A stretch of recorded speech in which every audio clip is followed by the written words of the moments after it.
Good morning everyone with a Sunny bright view.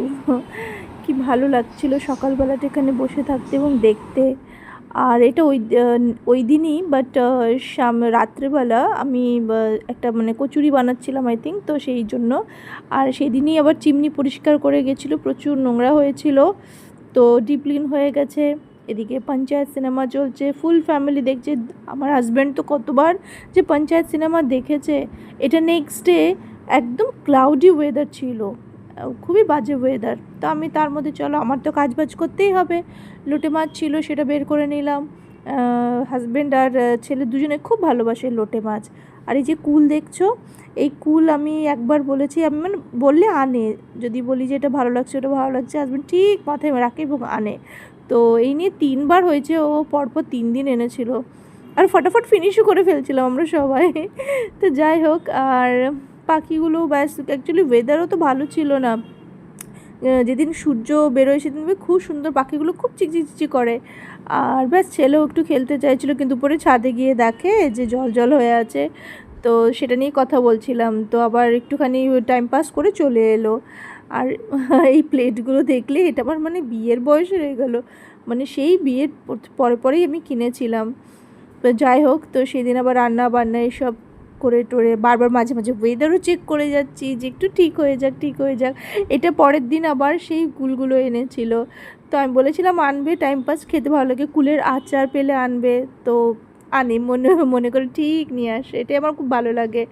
তো যাই হোক, রান্নাবান্নাও কমপ্লিট। এখানে কি করেছি আমার মনেও নেই, ভাত ডাল, ও এটা স্যাটারডে ছিল জানো তো, স্যাটারডেতে পনির করেছি, আমার মনে পড়েছে। তো যাই হোক, আর ভদ্রলোক এখানে এসে বক করছে টিউশনে কি হয়েছে না হয়েছে। জাস্ট ভালো লাগে আমার ওর সাথে গল্প করতে, এগুলো শুনতে, আর একটু ড্রামাটিক ওয়েতে বলে, তো তো মজা লাগে।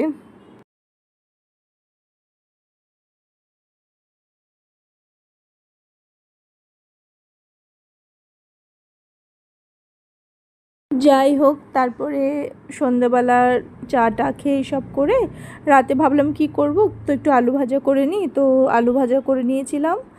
আর ব্যাস, তারপরে আচ্ছা একটুখানি রাইসও বেঁচে আছে আমি দেখতে পাচ্ছি। হ্যালো বন্ধুরা, তো যাই হোক, তো চলো এটা রুটি বানানোর জন্য আই থিঙ্ক প্রিপারেশন নিচ্ছিলাম। আর একটু চিকেন ছিল, তো চিকেনও করলাম সকালবেলা। এটা হচ্ছে পরের দিন, আমি নেক্সট মান্থ থেকে ওদের ফাইনাল এক্সাম স্টার্ট হয়ে যাচ্ছে। আর ব্যাস, হাজব্যান্ড আজকে একটা মানে শ্রাদ্ধ বাড়ির মানে নিমন্ত্রণ যাই বলো সেটা ছিল ওদের ওইদিকে ইউনিয়নের ব্যাংকেরই এমপ্লয় ওনাদের। তো যাই হোক, তো সেখানে গেছিলো, তো আমি আর ছেলে নীলের জাস্ট চিকেন রাইস, সকালবেলা ও চিকেন এনেও দিয়েছিল হাজব্যান্ড, তো ব্যাস ওটাই রান্না করলাম, দুজনে খেলাম দিলাম। আর রয়ে আছে চিকেন, তো রাতে হয়ে যাবে, 3 জনের আই হোপ হয়ে যাবে, না হলে দেখা যাবে। তো ব্যাস এইসব চলছে। আর কি, এটার সাথে কিছু লাস্ট ডেরও ভিডিওস মানে অ্যাড করে দেব, আর রেগুলার ভিডিও দিচ্ছি না, আই এম সো সরি। একদম হচ্ছে না, মানে হ্যাবিচুয়েট ব্যাপারটা হওয়া, ডেলি ব্লগস তোমার ফ্যামিলি লাইফ দেখানো, ইটস নট ইজি। তো আমি অনেক বছর আগে থেকে, অনেক বছর মানে যখন ব্লগিং স্টার্ট হয়েছে সবে তখন আমরা নৈনিতালে থাকতাম। আমি অন্যদের যখন দেখেছি ব্লগস, মাথায় কখনো আসেনি যে আমি নিজে ব্লগ স্টার্ট করব, কারণ ওই ইয়েটা থাকলে না, একটা থাকলে হয়তো তখনই স্টার্ট করার চেষ্টা করতাম, বাট করিনি, কারণ পছন্দই ছিল না বেসিক্যালি। বাট এখন সময়ের সাথে সাথে হয় না, একটা দেখি তো করে। আর আমার থেকেও বেশি আমার হাজব্যান্ড বলছে যে দেখো করে, যদি মানে তোমার ইয়ে হয়, ওই জন্য তো দেখো না রেগুলার দিতে পারছি না, কখনো দিচ্ছি না, বাট আই উইল ট্রাই, আমি এভরিডে দেওয়ার চেষ্টা করব।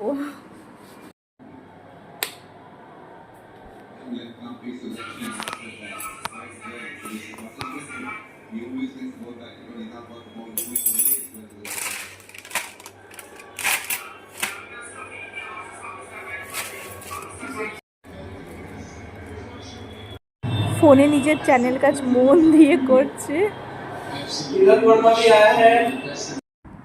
All clean. এই দেখো আবার খাবার খাচ্ছে। এই বলেই ব্লগটা শেষ করছি, সবাই ভালো থাকবেন, বাই অ্যান্ড গুড নাইট। এইটা পেলাম।